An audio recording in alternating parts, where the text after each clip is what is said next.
Hola amigos, hoy vengo a compartirles la lectura de un artículo que escribí para Desigual titulado El pobre viejecito. Espero les guste.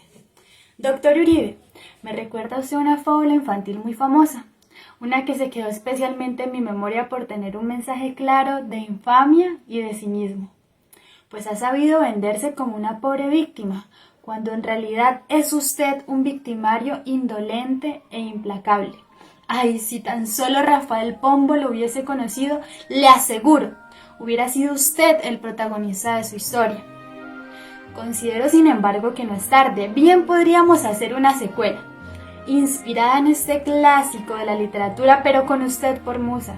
Sería entonces una historia dotada de realismo sucio a lo Bukowski, de visceralidad cual cine eroguro, y ¿por qué no?, con motosierra y burocracia para dotarla de folclore colombiano. Una historia que no es cuento, pero sí es de no creer. Érase una vez un viejito bonachón, de sombrero y de carriel, sin nadita que temer, sino más de 300 procesos en su contra que negó a más no poder. Negó las masacres y los falsos positivos. Negó los nexos paramilitares y la compra de testigos. Negó la compra de votos y el fraude procesal. Negó además la creación del bloque metro y las chuzadas porque el pobre negaba y negaba, porque de toda esa cochinada sabían todos, pero él nada. Y este viejo miserable no tenía en qué vivir, fuera de una casa grande de 1500 hectáreas, con lagos, caballos y vacas. Esta pobre casuchita recibió además subsidios del Estado de 3.227 milloncitos que le dio su amigo Arias. Una mísera limosna para un pobre viejecito sin platica para vivir. En fin, un pequeño latifundio improductivo en el que el pobre doctor Sin se sentía secuestrado y no hacía sino sufrir, cual Pablo Emilio en su catedral, pero un poco más grande como para gomelear. Y nadie lo cuidaba, sino el presidente Duque, y partiendo desde allí, todo su gabinete de vasallos uribistas a morir. La fiscalía tenía comprada y del Congreso era el rey, del Senado mayoría y más de 100 escoltas también, cuidando su rabo de paja tanto de noche como de día. Los testigos de sus crímenes o desaparecen o no declaran. Tal es el caso de Diego Cadena o de Andrés Felipe Arias, pobrecitos lavaperros implacables con su fin, proteger a un pobre anciano vulnerable e infeliz. Nunca tuvo en qué sentarse sino en sillas de adoquín, como las de la aeronáutica y las del cartel de Medellín.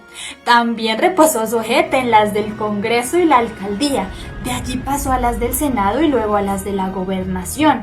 Pero nunca estuvo más a gusto como en las del rey de la nación, con sus 2 presidencias consecutivas que quería postergar, pero que evitando una dictadura el Congreso debió frenar. Entonces el pobre viejecito se hubo de conformar con las del Senado, de las que también se debió parar, pues si no lo hacía y con celeridad, la Corte Suprema lo iba a despojar de su supuesto buen nombre e iba a develar que este cuchito infame no era sino un criminal. Nunca tuvo él vergüenza de su oscuro pasado, pues según su turbia memoria al país no había fallado.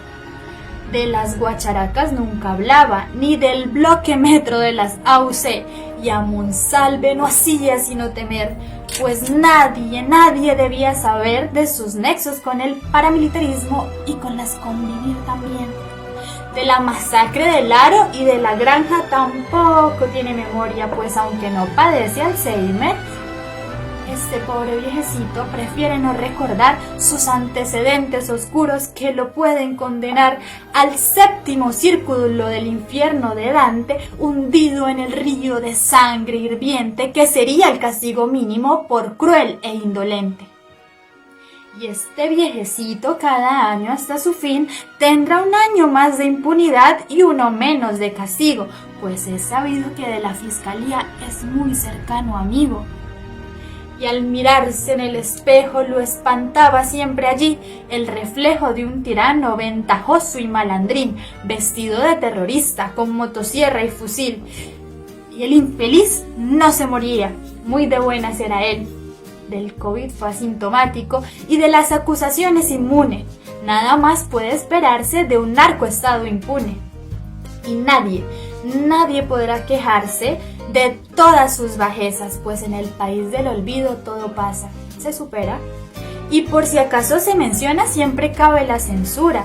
Muestra de ello Revista Semana, Vicky Dávila, Isabel Rueda, con reportajes sesgados, falacias y huevadas, en donde hablan de todo y al final no dicen nada. Y este pobre viejecito al morir nos dejará un país envuelto en guerra, narcotráfico y tiranía, un estado dictador con homicidios colectivos como el pan de cada día. Solo nos queda esperar que quizás algún día el infierno lo reclame y nos libere de su eterna tiranía, pudiendo al fin disfrutar de un país sin Uribe ni uribismo, sin las bajezas de este pobre, sin su infamia y pobreza.